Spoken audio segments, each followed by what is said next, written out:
Assalamu alaikum dear students. Welcome to the platform of Naina Academy. I am your host Mohammad Zulqarnain. तो students आज के इस video के अंदर हम अपनी 9th क्लास बायोलॉजी की जो न्यू बुक है इसके chapter number 5 tissues organ and organ system, इसका जो हमारा नेक्स्ट टॉपिक है होम्योस्टेसिस, इसको स्टार्ट करेंगे। अब स्टूडेंट्स होम्योस्टेसिस है क्या, आए हम इसकी सबसे पहले डेफिनेशन देखते हैं और फिर इसके एग्जाम्पल को समझते हैं। स्टूडेंट्स मैं आपको इसका डेफिनेशन पढ़ के सुना देता हूँ। Homeostasis is defined as homeostasis की तारीफ यूं की जाती है as the ability of an organism कि एक जानदार की वो सलाहियत to maintain कि वो बरकरार रख सके a stable internal environment, एक तवाजुन अंदरूनी माहौल of the body, जिस्म का। ठीक है, जिस्म के अंदर जो है वो क्या करेगा, वो एक इन्वायरमेंट है ना, जो बॉडी का इंटरनल इन्वायरमेंट, उसको स्टेबल रखेगा, उसको एक नॉर्मल रेंज में रखेगा डिस्पाइट के बावजूद चेंजेस तब्दीलियों के इन द एक्सटर्नल एनवायरनमेंट, बैरून माहौल में। बैरून माहौल में चाहे कोई तब्दीलियां आ जाएं, कुछ तब्दीलियां आ जाएं, लेकिन हमारी जो बॉडी है ये अपनी इंटरनल कंडीशंस को क्या करेगी, स्टेबल रखने की कोशिश करेगी। ठीक है, और एक जानदार की वो सलाहियत जिसमें उसकी बॉडी जो है वो एक्सटर्नल एनवायरनमेंट में चेंजेस आने के बावजूद अपने इंटरनल एनवायरनमेंट को स्टेबल रखे, इसे होम्योस्टेसिस कहते हैं। अब स्टूडेंट्स इसकी ज्यादा कोई हमें अच्छी समझ नहीं आई, आए हम इसकी एग्जाम्पल से समझते हैं। स्टूडेंट्स यहाँ पे देखें, आप लोगों की बुक में ना एक डायग्राम बनी हुई है। ठीक है, हम यहाँ से देखते हैं। स्टूडेंट्स हमारी जो बॉडी का जो नॉर्मल टेम्परेचर है ना वो 37 डिग्री सेल्सियस है। कितना है? 37 डिग्री सेल्सियस। अब स्टूडेंट्स फर्ज करें कि सर्दियां हैं, ठीक है, सर्दियां चल रही हैं। आपको पता है कि सर्दियों में टेम्परेचर 15 डिग्री सेल्सियस 20 इससे कम होता है टेम्परेचर आमतौर पर नॉर्मल, और कई इलाकों में इससे भी ज्यादा कम होता है। तो हमारी बॉडी का तो 37 डिग्री सेल्सियस टेम्परेचर है। अब स्टूडेंट्स ये वो टेम्परेचर है जो कि हमारी बॉडी को काम करने के लिए चाहिए। अगर इससे कम टेम्परेचर होगा तो हमारी बॉडी फंक्शन परफॉर्म नहीं कर सकती, और अगर इससे ज्यादा टेम्परेचर हो जाएगा तो भी हमारी बॉडी फंक्शन परफॉर्म नहीं कर सकती। तो हमारी बॉडी को काम करने के लिए 37 डिग्री सेल्सियस टेम्परेचर चाहिए होता है। अब फ्रेंड्स सर्दियां आ गई हैं, देखिए टेम्परेचर क्या हो गया, कम हो गया। अब देखिए आमतौर पर ना ये चीजों में ये सलाहियत होती है कि जो टेम्परेचर एनवायरनमेंट का होता है ना वो अपने आप को उस टेम्परेचर के हिसाब से अडेप्ट कर लेते हैं। मिसाल के तौर पर आप एक चाय का कप रखें, ठीक है, सर्दियों के अंदर फर्ज करें आपने एक चाय का कप रखा है, वो क्या है, वो गर्म है। अब देखेंगे थोड़ी देर बाद वो क्या हो जाएगा, ठंडा हो जाएगा, और वो इतना ठंडा हो जाएगा कि उसका जो टेम्परेचर है वो एनवायरनमेंट के टेम्परेचर के बराबर आ जाएगा। ठीक, अगर आप देखें ना ठंडे पानी की बोतल में उसको रखें तो वो आहिस्ता आहिस्ता वो क्या हो जाएगी, वो गर्म हो जाएगी। ठीक है, क्यों गर्म हो जाएगी? क्योंकि माहौल का टेम्परेचर ज्यादा था, उसका टेम्परेचर क्या था, कम था। तो उसने जो इजाफी हीट थी ना वो माहौल को देना शुरू कर दी, और माहौल के बराबर आकर क्या हो गई, स्टेबल हो गई। अब स्टूडेंट्स होना तो ये चाहिए कि हमारे बॉडी का टेम्परेचर ज्यादा है तो हमारी बॉडी से टेम्परेचर निकले, ठीक है, और हमारा टेम्परेचर भी जो है वो बाहर के टेम्परेचर के बराबर हो जाए।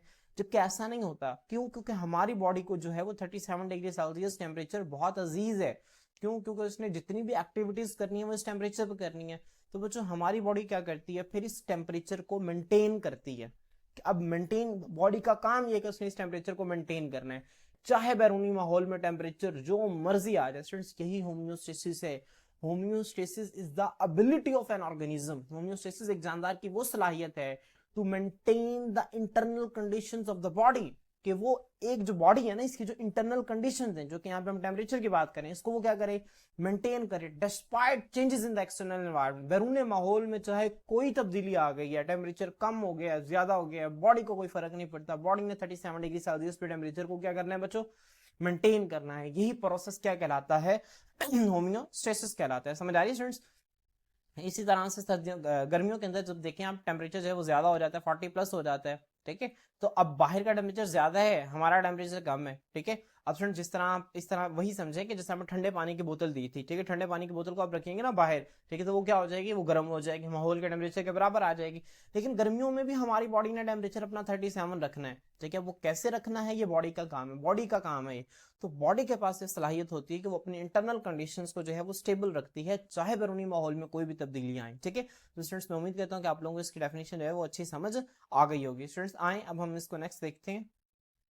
तो स्टूडेंट्स मैं इस डेफिनेशन को आप लोगों के लिए दोबारा पढ़ रहा हूँ। Homeostasis is defined as, homeostasis की तारीफ यूं की जाती है कि the ability of an organism, एक जानदार की वो सलाहियत टू मेंटेन के बरकरार रख सके या स्टेबल इंटरनल एनवायरनमेंट, एक तवाजुन अंदरूनी माहौल ऑफ द बॉडी, जिस्म का, despite changes in the external environment, बैरून माहौल में चाहे कोई तब्दीलियां आ जाए लेकिन हमारी बॉडी अपनी इंटरनल कंडीशंस को मेंटेन रखेगी। इस सलाहियत को क्या कहते हैं स्टूडेंट्स, होम्योस्टेसिस का नाम देते हैं। इसके एग्जांपल्स देखिए, मिसालें, examples of homeostasis include, homeostasis की मिसालों में क्या क्या आता है, रेगुलेटिंग, किसको बरकरार रखा जाता है बच्चों, टेम्परेचर को बरकरार रखा जाता है, ठीक है। होमियोस्टेसिस की मिसालों के अंदर आता है टेम्परेचर को बरकरार रखना, जैसे मैंने अभी आपको बताया स्टूडेंट्स। इसके बाद ब्लड प्रेशर, हमारी बॉडी के अंदर ये मैकेनिज्म होता है कि वो ब्लड प्रेशर को भी मेंटेन रख सकती है, ठीक है। अब ब्लड प्रेशर को मेंटेन कैसे रख सकती है स्टूडेंट्स?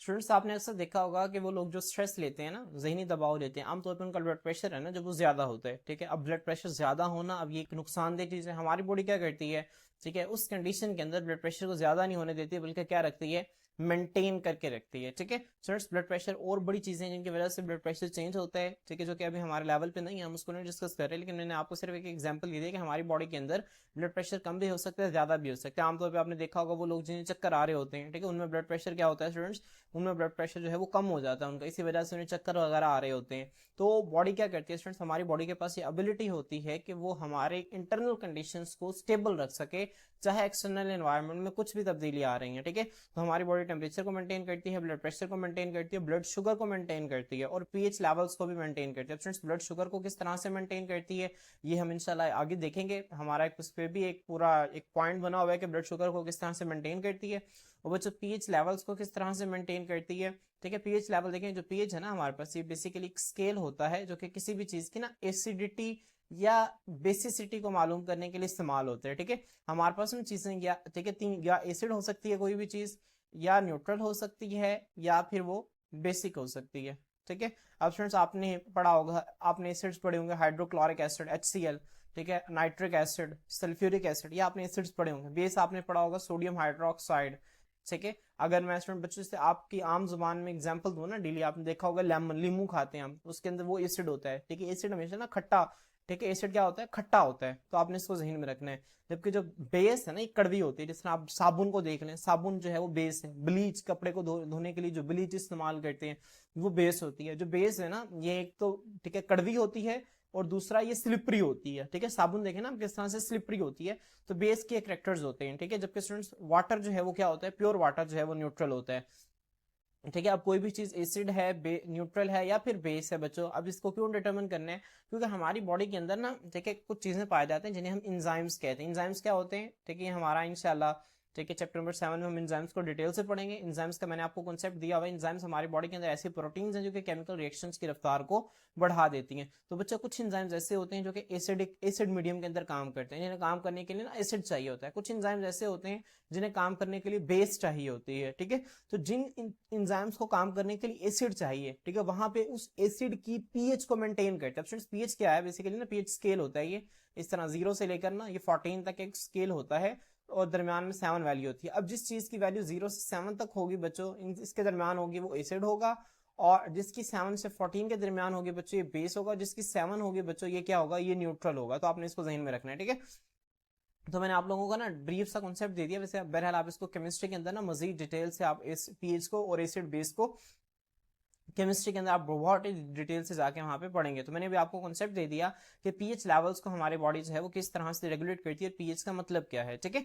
अब फ्रेंड्स अगर मैं आपको पीएच को थोड़ा सा और बताऊं ना, ये जो पीएच है ना, ठीक है, पीएच का लफ्जी मतलब होता है, ठीक है, इस तरह से negative log of hydrogen ions, ठीक है।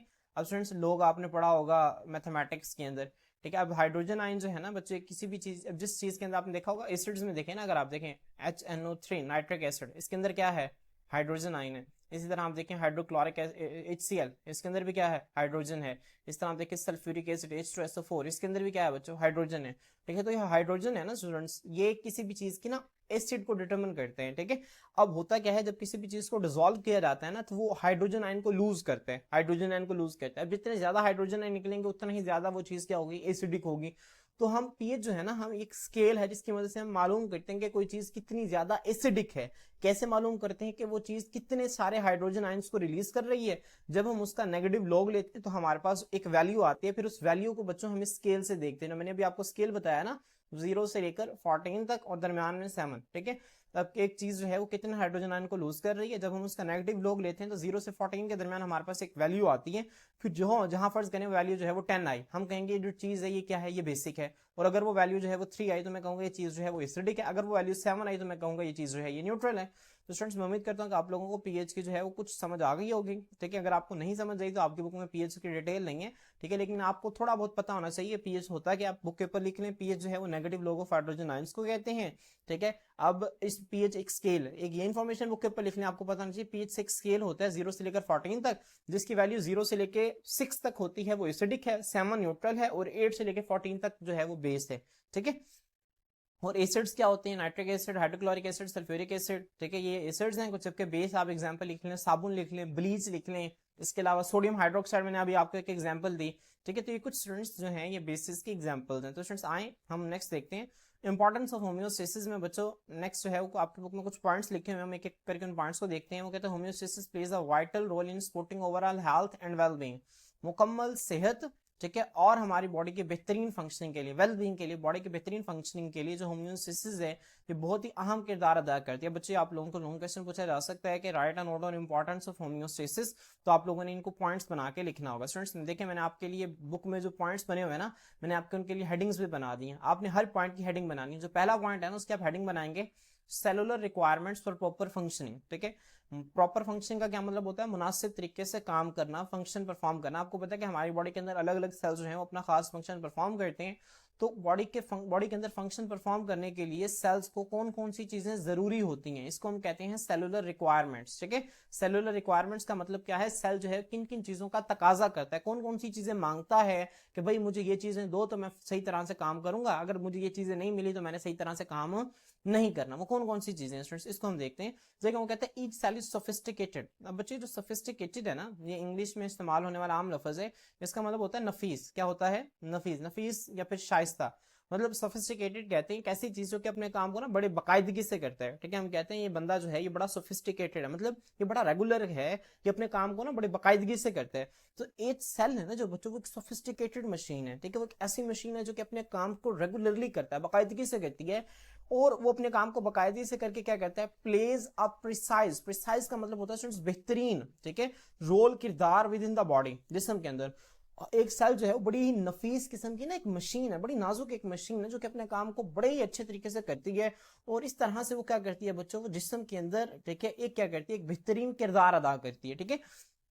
The proper functioning of cell, जो सेल के जो मुनासिब फंक्शनिंग है, सेल मुनासिब फंक्शनिंग तब करेगा, इस पॉसिबल सिर्फ तभी मुमकिन है, ओनली व्हेन, सिर्फ जब extra cellular condition. Extra cellular का क्या मतलब है, ये सेल है, सेल से बाहर वाली जो कंडीशंस है ना इन्हें हम एक्स्ट्रा सेलुलर कहते हैं।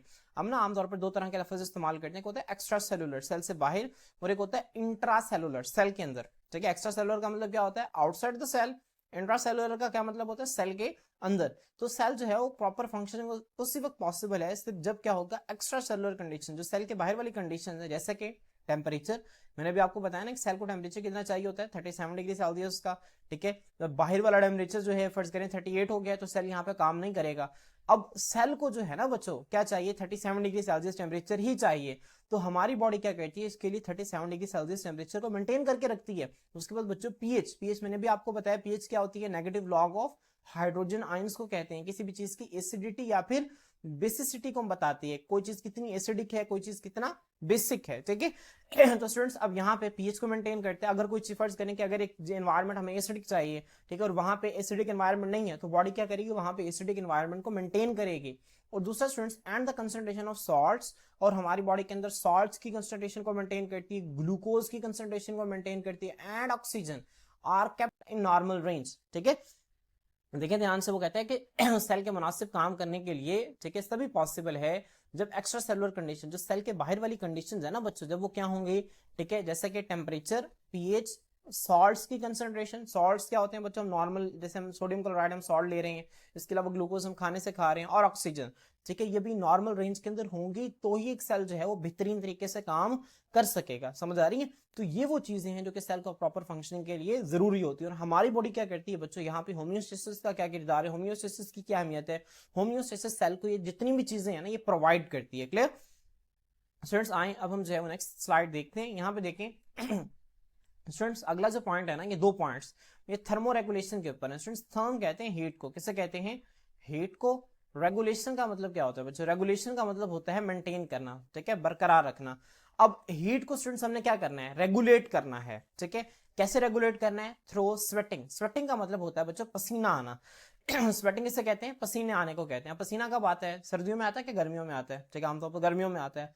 गर्मियों में पसीना आता है। गर्मियों में पसीना क्यों आता है? जब बाहर का एनवायरनमेंट ज्यादा हो जाता है, बाहर का टेम्परेचर जो है वो क्या हो जाता है? ज्यादा हो जाता है, ठीक है। एक इसके अलावा बच्चों आपने देखा होगा अक्सर सर्दियों में भी आपको पसीना आ जाता है जब आप बहुत ज्यादा हार्ड एक्सरसाइज कर रहे होते हैं, ऐसे ही है ना। बहुत ज्यादा आप हार्ड एक्सरसाइज करते हैं तो भी आपको पसीना आता है। अब देखिए होता क्या है, जब हम बहुत ज्यादा काम करते हैं ना, बहुत ज्यादा काम करते हैं तो हमारी बॉडी के अंदर आपको पता है काम करने के लिए एनर्जी चाहिए। और एनर्जी कैसे निकलती है? जब ग्लूकोज को ऑक्सीजन की मौजूदगी में तोड़ा जाता है तो इससे कार्बन डाइऑक्साइड, वाटर और बच्चों साथ क्या बनता है? एनर्जी बनती है, एटीपी बनती है, ठीक है। एटीपी मैंने आपको बताई हुई है, energy currency of the cell है।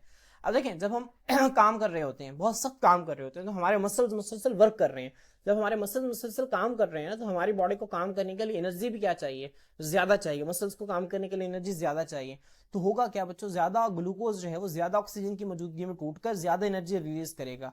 अभी जो एनर्जी यहाँ से रिलीज होगी ना बच्चों, ये हमारी बॉडी का इंटरनल टेम्परेचर है ना, जो उसको क्या करेगी? बढ़ा देगी। और हमें पता है कि हमारी बॉडी जो है वो 37 डिग्री सेल्सियस से ज्यादा टेम्परेचर नहीं बर्दाश्त कर सकती। तो हमारी बॉडी का इंटरनल टेम्परेचर क्या हो जाता है? जब आहिस्ता आहिस्ता बढ़ने लगता है तो फौरन से दिमाग को पैगाम जाता है कि भाई बॉडी का टेम्परेचर बढ़ रहा है। तो दिमाग क्या करता है बच्चों? फौरन से आपकी स्किन के अंदर, हमारी स्किन के अंदर है ना जो खास किस्म के ना ग्लैंड्स होते हैं, इन्हें हम कहते हैं स्वेट ग्लैंड्स। मैंने आपको पहले भी बताया था, पसीना खारिज करते हैं, ठीक है। तो स्टूडेंट्स ये यहाँ तक पैगाम आता है और स्वेट ग्लैंड्स क्या करते हैं? फौरन से पसीने को खारिज करना स्टार्ट कर देते हैं। वो फौरन से जब स्वेट करते हैं, स्वेटिंग करते हैं बच्चों, तो जब वो स्वेटिंग करेंगे तो होगा क्या? वो पानी बाहर निकलेगा स्किन से, जो पानी इवेपोरेट होगा तो हमारी बॉडी को ठंडक का एहसास होगा, जिसकी वजह से हमारी बॉडी का टेम्परेचर क्या होगा? कम होगा। तो आपने इसको जहन में रखना है, ठीक है। ये स्वेटिंग जो है अल्लाह ताला की बहुत बड़ी नेमत है। अगर ये स्वेटिंग ना हो तो हमारी बॉडी का टेम्परेचर कम ना हो, ठीक है। और हम जो है वो हाइपरथर्मिया, हाइपरथर्मिया मतलब ज्यादा टेम्परेचर की वजह से, ज्यादा हीट की वजह से डेथ भी हो सकती है। तो आपने इसको जहन में रखना है, ठीक है। देखिए when we do hard work, जब हम कोई सब काम करते हैं, आवर मसल्स प्रोड्यूस हीट, हमारे जो मसल्स हैं वो हरारत पैदा करते हैं, that raises the body temperature, जो कि जिस्म के हरारत को बढ़ा देते हैं। ऐसी सिचुएशन के अंदर, ऐसी हालत के अंदर the temperature regulating centre in the brain. अब स्टूडेंट्स दिमाग के अंदर हमारा ना एक सेंटर है जो कि टेम्परेचर को रेगुलेट करता है, ठीक है। इसे हम कहते हैं हाइपोथैलेमस। क्या कहते हैं बच्चों? अगर आपने, ठीक है, 8 क्लास के अंदर ब्रेन पढ़ा हो, ठीक है, इसे हम हाइपोथैलेमस कहते हैं। अगर आपको नहीं पता तो कोई भी, फिर भी कोई मसला नहीं, हम इसको 10th क्लास के अंदर डिटेल से पढ़ेंगे ब्रेन के स्ट्रक्चर को। तो ब्रेन का ना एक टेम्परेचर को रेगुलेट करने का ना एक सेंटर होता है ब्रेन के अंदर, एक छोटा सा हिस्सा है जो कि टेम्परेचर को रेगुलेट करते हैं, इसे हम हाइपोथैलेमस कहते हैं। ये क्या करता है बच्चों? ये मैसेज को भेजता है फौरन से स्वेट ग्लैंड्स तक, ठीक है। स्वेट ग्लैंड्स क्या होते हैं? वो ग्लैंड जिन्होंने पसीना खारिज करना है। As a result sweating occurs, फिर वो क्या करते हैं? वो पसीना खारिज करते हैं, स्वेटिंग होती है, and the temperature of the body falls to normal. और बॉडी का टेम्परेचर क्या हो जाता है बच्चों? गिर कर क्या हो जाता है? नॉर्मल पर आ जाता है। मसलन फर्ज करें कि 39 डिग्री था बॉडी का टेम्परेचर, फर्ज करें 39 डिग्री पे जा रहा था, तो पसीना आया तो बॉडी का टेम्परेचर कम हो गया, कितना हो गया? वापस से 37, ठीक है। तो फॉल्स टू नॉर्मल, तो बॉडी का टेम्परेचर ऊपर से नीचे आ जाता है। तो स्टूडेंट्स इस तरह से हमारी बॉडी जो है वो स्वेटिंग के जरिए थर्मो रेगुलेशन करती है। वो चीज ध्यान में रखें, ठीक है। पसीना जो है ना, इसके अंदर सॉल्ट्स भी बहुत ज्यादा होते हैं, ठीक है। अक्सर जो है वो, कभी आपने अगर पसीने को, ठीक है, टेस्ट किया हो, टेस्ट करने से मुराद ये है कि जब बहुत ज्यादा काम कर रहे होते हैं ना, ठीक है, तो अक्सर ड्रॉप्स वगैरह जो है माउथ में चले जाते हैं। तो आपने ऑब्जर्व किया होगा कि जो स्वेट है ना, इसके अंदर बहुत ज्यादा सॉल्ट्स होते हैं। तो स्वेटिंग के जरिए आपकी बॉडी ना सिर्फ आपका टेम्परेचर को मेंटेन करती है बल्कि सॉल्ट्स की कंसंट्रेशन को भी मेंटेन करती है। आपकी बॉडी के अंदर जो इजाफी सॉल्ट्स होते हैं उनको आपकी बॉडी जो है वो स्वेट के जरिए, पसीने के जरिए भी जिस्म से बाहर निकाल देती है। तो आपने इसको भी ध्यान में रखना है कि होम्योस्टेसिस जो है स्वेटिंग के जरिए टेम्परेचर की भी हो रही होती है और सॉल्ट्स की भी हो रही होती है। इसके बाद बच्चों ये है थर्मो रेगुलेशन थ्रू शिवरिंग। अब सबसे पहले आपको पता होना चाहिए कि शिवरिंग क्या है, ठीक है। शिवरिंग बच्चों कहते हैं कांपने को। किसे कहते हैं? कांपने को। अब कांपने से हमने क्या करना है? हमने थर्म कहते हैं हीट को, रेगुलेट का मतलब क्या होता है? बरकरार रखना। हमने हीट को, टेम्परेचर को क्या करना है स्टूडेंट्स? अपनी बॉडी के अंदर बरकरार रखना है। हमारी बॉडी का टेम्परेचर तो है 37 डिग्री सेल्सियस, तो हमने इसको मेंटेन रखना है। अब इसको शिवरिंग के जरिए मेंटेन करना है। अब स्टूडेंट्स शिवरिंग में क्या होता है? कांपते हैं। अब कांपने में स्टूडेंट्स क्या होता है? हमारे मसल्स अचानक से कॉन्ट्रैक्ट करते हैं और फिर रिलैक्स करते हैं, फिर कॉन्ट्रैक्ट करते हैं, फिर रिलैक्स करते हैं, फिर कॉन्ट्रैक्ट करते हैं, फिर रिलैक्स करते हैं। अब बच्चों इसमें होता क्या है, अब देखिए आपने अक्सर महसूस किया होगा सर्दियों के अंदर ना जब हमें ठंड लगती है तो हमारी बॉडी ना कांपना शुरू कर देती है, ठीक है। अक्सर सर्दियों के अंदर जब आप, ठीक है, बाथ लेके निकलते हैं, नहा के निकलते हैं, तो आपकी बॉडी शिवर कर रही होती है, कांप रही होती है। तो अक्सर आपने देखा होगा हम इस तरह से करके ना, ठीक है, बॉडी को हीट प्रोवाइड कर रहे होते हैं। देखें हो क्या रहा है, हम बॉडी को रब कर रहे हैं। जब रब कर रहे हैं ना तो हम क्या कर रहे हैं, अब हम अपनी मैकेनिकल एनर्जी, जो हम हाथ को मूव करें, मैकेनिकल एनर्जी को हीट एनर्जी के अंदर कन्वर्ट कर रहे हैं, ठीक है। अब फ्रेंड्स इसी तरह से होता क्या, मैंने अभी आपको बताया ना कि मसल्स को काम करने के लिए एनर्जी चाहिए होती है, और एनर्जी कहां से आती है, C6H12O6 ग्लूकोज से, को ऑक्सीजन की मौजूदगी में तोड़ा जाता है, कार्बन डाइऑक्साइड, वाटर, और बच्चों यहां से क्या निकलती है, एनर्जी निकलती है, ठीक है। अब देखें आमतौर पर सर्दियों में होता है कि हमारी बॉडी तो एक तो बिल्कुल ना, ठीक है, सुकड़ जाती है, ठीक है, बिल्कुल जो है वो इस तरह से पोस्चर में आ जाती है।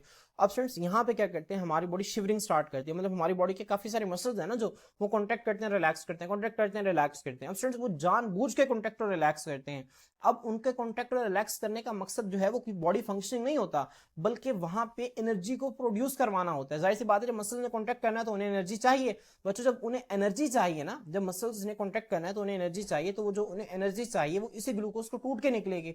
तो अब ये जो एनर्जी है ना, ये उनके काम करने के लिए बहुत कम इस्तेमाल होती है, बल्कि ज्यादातर एनर्जी जो है वो बॉडी की हीट को मेंटेन करने के लिए इस्तेमाल होती है, ताकि बॉडी के टेम्परेचर को किसी तरह से बढ़ाया जाए। तो इस तरह से जो शिवरिंग है ना वो हमारी बॉडी टेम्परेचर को बढ़ा देती है। तो देखिए मैंने द बॉडी टेम्परेचर फॉल, जब बॉडी का टेम्परेचर कम हो जाता है, the temperature regulatory centre, temperature regulatory centre कौन सा है, ब्रेन का, ठीक है, हाइपोथैलेमस, मैंने आपको बताया, वो पैगाम भेजता है मसल्स को। किसको पैगाम भेजेगा, मसल्स को भेजेगा। एज अ रिजल्ट जिसके अंदर में शिवरिंग अकर्स, शिवरिंग होती है, ठीक है, हमारे मसल्स जो है मुसलसल कॉन्ट्रैक्ट और रिलैक्स करते हैं, ठीक है, जिसकी वजह से हीट पैदा होती है, वो हीट जो है बॉडी टेम्परेचर को बढ़ाने में इस्तेमाल होती है। क्लियर।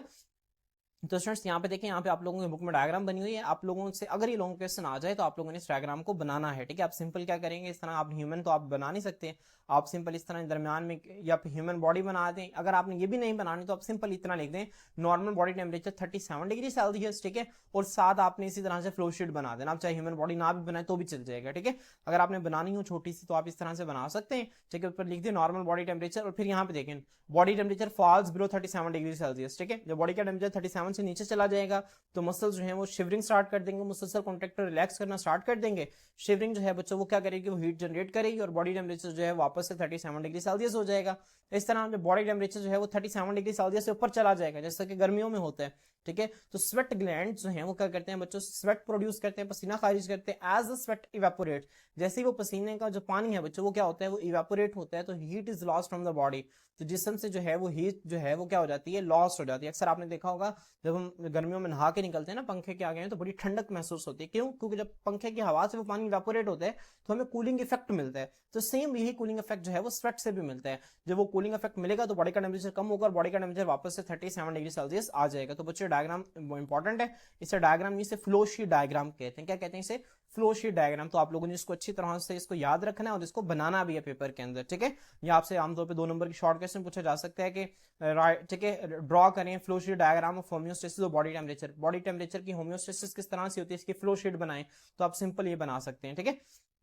बच्चों इसके बाद जो हमारा नेक्स्ट पॉइंट है, इसको आप हेडिंग देंगे ब्लड ग्लूकोज कंट्रोल का। अब बच्चों मैंने आपको बताया था सिंपल, जब हम खाना खाते हैं तो हमारी बॉडी के अंदर, ठीक है, ग्लूकोज से बात हम खाना खाया, हमारे इंटेस्टाइन से वो जो ग्लूकोज है, वो जो खाना जो हमने खाया वो हमारे खून के अंदर जज़ब हुआ, तो हमारे ब्लड में ग्लूकोज का लेवल क्या हो गया, ज्यादा। अब जैसे ब्लड में ग्लूकोज का लेवल ज्यादा होगा ना बच्चों, हमारी बॉडी के अंदर एक ऑर्गन है जिसको मैंने आपको बताया था पेनक्रियाज। क्या है, पेनक्रियाज। अब बच्चों यहाँ से एक चीज निकलती है जिसे हम कहते हैं इंसुलिन। क्या निकलती है, इंसुलिन। अब इंसुलिन यहाँ से निकल कर कहाँ पे जाती है बच्चों, यहाँ से इंसुलिन निकल के भागा भागा जाएगा लिवर के पास, और लिवर को कहेगा भाई लिवर भाई ग्लूकोज का लेवल क्या हो गया, ज्यादा हो गया, तो वो कम करो इसे। कम कैसे करेगा, लिवर क्या करेगा, जो ग्लूकोज का लेवल बड़ा होगा ना, इस ग्लूकोज को अपने अंदर लेना शुरू कर देगा, अपने अंदर लेगा, और जिसकी वजह से ग्लूकोज का लेवल आहिस्ता आहिस्ता खून के अंदर क्या हो जाएगा, कम हो जाएगा, नॉर्मल लेवल पे आ जाएगा। समझ आ रही है। तो बच्चों ब्लड ग्लूकोज को कंट्रोल करने के लिए हमारी बॉडी के अंदर ये प्रॉपर मैकेनिज्म है। ग्लूकोज का लेवल ज्यादा हो जाए तो हमारी बॉडी जो है वो प्रॉपर फंक्शनिंग परफॉर्म नहीं कर सकती, जिस तरह डायबिटिक पेशेंट्स में होता है, शुगर के मरीजों में होता है, उनमें यही तो हुआ होता है ना, ग्लूकोज के लेवल क्या हो जाता है, ज्यादा हो जाता है। आप देखिए उन्हें कितनी तरह की बीमारियां हो जाती हैं। यहाँ पे देखें वो कहते हैं when we drink juice, juice आमतौर पर इस वजह से कह रहा है क्योंकि जूस के अंदर शुगर ज्यादा होती है, मीठा ज्यादा होता है, तो ब्लड ग्लूकोज लेवल जो है ना वो राइज बढ़ जाता है। जूस ना भी पिए, आप रोटी खा लें, चावल खा लें, तब भी आपका ब्लड ग्लूकोज लेवल बढ़ जाता है, ठीक है। इन दिस सिचुएशन, इस सिचुएशन में pancreas releases the hormone insulin in the blood. मैंने आपको बताया ना, ठीक है, हमने पहले जब ऑर्गन्स पढ़े वहां पे मैंने आपको बताया कि जो पेनक्रियाज है वो एक हार्मोन रिलीज करता है ब्लड के अंदर जिसका नाम है insulin. This hormone lowers the blood glucose level to normal. ये हार्मोन क्या करता है बच्चों, ब्लड ग्लूकोज लेवल को वापस से नॉर्मल पे ले आता है। कैसे ले आता है, ये लिवर के पास भागा भागा जाता है और लिवर क्या करता है, जो ब्लड से इजाफी ग्लूकोज है उसको अपने अंदर ले लेता है। Clear students. इसके बाद जो है हमारे पास जो नेक्स्ट पॉइंट है, ठीक है, that is oxygen supply during exercise. Students आपको पता है कि जब हम एक्सरसाइज कर रहे होते हैं, फिर वही बात जो हमने पहले पढ़ी, ठीक है, जहां पे मैंने आपको स्वेटिंग की एग्जांपल दी, जब हम एक्सरसाइज कर रहे हैं तो हमारे मसल्स ने काम करना है। हमारे मसल्स को क्या चाहिए बच्चों, ज्यादा एनर्जी चाहिए। तो ज्यादा एनर्जी के लिए बच्चों क्या किया जाता है, ये जो ग्लूकोज है ना C6H12O6, इसको ऑक्सीजन की मौजूदगी में तोड़ा जाता है कार्बन डाइऑक्साइड में, वाटर में, और साथ इससे निकलती है energy in the form of ATP. ATP की शक्ल में बच्चों एनर्जी निकलती है। अब बच्चों ये जो एनर्जी है ना, ये निकलती है, मसल्स काम करने के लिए इस्तेमाल करते हैं। यही एनर्जी जो है हमारी बॉडी टेम्परेचर भी बढ़ा देती है। अब बच्चों यहाँ पे देखें, मसल्स काम कर रहे हैं तो मसल्स के लिए ज्यादा एनर्जी चाहिए। ज्यादा एनर्जी के लिए बच्चों क्या है, ज्यादा ग्लूकोज छूटेगी। जब यहाँ पे देखें ज्यादा ग्लूकोज छूटेगी तो ज्यादा ऑक्सीजन भी तो चाहिए उस ग्लूकोज को तोड़ने के लिए, ठीक है। तो आमतौर पर हम देखा होगा कि जब हम एक्सरसाइज कर रहे होते हैं ना, हमारा सांस की रफ्तार बढ़ जाती है, ठीक है। आप थोड़ा सा भाग लें, आप देखें आप सांस फूल जाएगा, आपको तेज तेज से सांस आने लग जाएगा। तो बच्चों होता क्या, जब हम एक्सरसाइज करते हैं तो हमारी बॉडी में जो रेस्पिरेटरी सिस्टम है ना, हमारा जो सांस लेने का निजाम है, तेजी तेजी से काम करना शुरू कर देता है, ठीक है। ना सिर्फ हमारे सांस की रफ्तार बढ़ जाती है बल्कि हमारे दिल की धड़कन भी बढ़ जाती है, ठीक है। दिल की धड़कन क्यों बढ़ जाती है, क्योंकि जब हम सांस तेजी तेजी से लेते हैं तो हम ज्यादा ऑक्सीजन को जिस्म के अंदर लेके जाते हैं और दिल तेजी से पंप करना स्टार्ट कर देता है, ताकि वो ज्यादा ऑक्सीजन वाला ब्लड जो है ना ज्यादा मसल्स तक क्या कर सके, सप्लाई कर सके। तो स्टूडेंट्स आइंस को रीड करते हैं, कहते हैं when we do hard exercise, जब हम कोई भी सख्त काम करते हैं, our muscles need more oxygen. हमारे मसल्स को क्या चाहिए होती है, ज्यादा ऑक्सीजन चाहिए होती है। आप इस इक्वेशन को जो है बुक के अंदर लिख लें, बहुत इंपॉर्टेंट है, जिसे हम रेस्पिरेशन कहते हैं। इसको हम आगे जाके इंशाल्लाह पढ़ेंगे भी, ठीक है। वो कहते हैं इन सच कंडीशन, ऐसी हालत के अंदर the rate of breathing and heart beat are increase, ठीक है। स्टूडेंट्स ब्रीथिंग, सांस लेने का, और दिल की जो धड़कन की जो रेट है ना, रेट कहते हैं स्पीड को, ठीक है, वो क्या हो जाती है बच्चों, बढ़ जाती है। मैंने भी आपको अपने अक्सर देखा होगा, जब आप भाग रहे होते हैं ना, आप इस तरह से अपने दिल पे हाथ रख के देखा, आपको फौरन से महसूस हो रहा होगा कि अंदर कोई चीज बहुत तेज से धड़क रही है और सांस ज्यादा हो जाती है। तो आप ये तो आप खुद फील करते हैं, ठीक है। अब एक्सेलरेटेड ब्रीथिंग, एक्सेलरेटेड का क्या मतलब होता है, इजाफा। एक्सेलरेशन का मतलब होता है इजाफा, ठीक है, बढ़ी हुई सांस की रफ्तार है। एक्सेलरेटेड ब्रीथिंग का क्या मतलब है, जो सांस की रफ्तार बढ़ गई है, एंड हार्ट बीट, और जो दिल की धड़कन जो है बढ़ गई है। सप्लाई मोर ऑक्सीजन, ये क्या करती है बच्चों, ज्यादा ऑक्सीजन सप्लाई करती है, एंड फूड, और खुराक, टू द मसल्स, मसल्स को फॉर कंटिन्यूअस वर्क, मुसलसल काम करने के लिए, ठीक है। Accelerated breathing and heart beat, ठीक है। बच्चों यहाँ पे होता क्या है, मैं अगर आप यहाँ पे सिंपल से डायग्राम बना के बताऊं, ठीक है। ये हमारे पास एक यहाँ पे एक ये लंग है और एक यहाँ पे एक ये लंग है, ठीक है। अब बच्चों होता क्या है, जब हम सांस अंदर लेते हैं तो यहाँ पे तेजी से ऑक्सीजन आती है। अब यहाँ पे होता क्या है बच्चों, इस लंग के बाहर होते हैं खून की नालियां, तो अब इन ऑक्सीजन उन खून की नालियों के अंदर जाना है, और ये खून की नालियां उस ऑक्सीजन को लेकर जाती हैं दिल के पास, और दिल जब तेजी से धड़क रहा होता है ना, तो तेजी से खून का फ्लो हो रहा होता है बॉडी के अंदर, मतलब तेजी से खून मसल्स तक जाता है, वहां पे उनको ऑक्सीजन देके फिर वापस आता है, फिर लंग्स के पास आता है, फिर लंग्स से ऑक्सीजन लेके फिर दिल के पास, और दिल से फिर वापस उनके पास जाता है, ताकि तेजी से क्या करें, उन्हें ऑक्सीजन सप्लाई करिए। जो एक्सेलरेटेड बढ़ा हुआ जो दिल, ठीक है, सांस का रफ्तार है और जो हार्ट बीट है, ज्यादा ऑक्सीजन सप्लाई करता है। और फूड मतलब क्या है बच्चों, फूड मतलब ग्लूकोज। आपको पता है कि ब्लड को, मसल्स को ग्लूकोज भी तो चाहिए, और ज्यादा ग्लूकोज मसल्स को कौन सप्लाई करता है, वो भी ब्लड ही सप्लाई करता है, ठीक है। तो इसी वजह से हार्ट बीट को बढ़ा दिया जाता है, ताकि मसल्स को ज्यादा ऑक्सीजन मिले और ज्यादा फूड ग्लूकोज मिले, ठीक है, और कंटिन्यूअस वर्क मुसलसल काम के लिए। तो स्टूडेंट्स मैं उम्मीद करता हूं कि आपको आज का लेक्चर जो है समझ में आ गया होगा, ठीक है। बहुत इंटरेस्टिंग लेक्चर था और बहुत आसान लेक्चर था, आप लोगों ने चीजों को ध्यान से याद करने, ठीक है। और अगर आपका किसी भी किस्म का कोई भी क्वेश्चन हो तो आप कमेंट सेक्शन के अंदर पूछ सकते हैं। आज के लिए इतना ही, अल्लाह हाफिज।